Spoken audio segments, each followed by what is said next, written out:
د کندوز ولایت په امارتي ادارو کې د مسؤلینو د عدلون او بدلون په لړ کې تازه د کندوز ولایت مقام د دفتر رئیس مولوي عبدالغفور شیزی د دغه ولایت د سپین زر امارتي شرکت د تجارتي رئیس په توګه معرفي او رسما یې خپله دنده پیل کړه.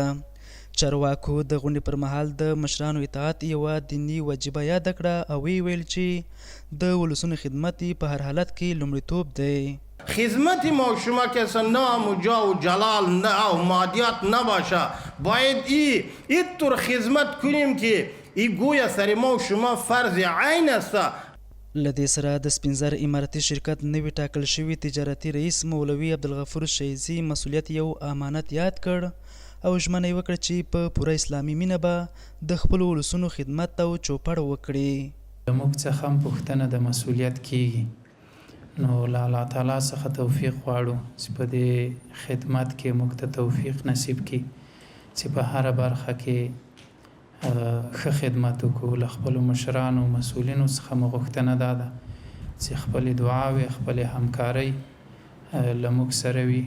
ویل کېږي چې تغییر او تبدیل په امارتي ادارو کې یو اصل دی او په راتلو سره د حکومت په چوکاټ کې روانې چارې لا ښه والی مومي.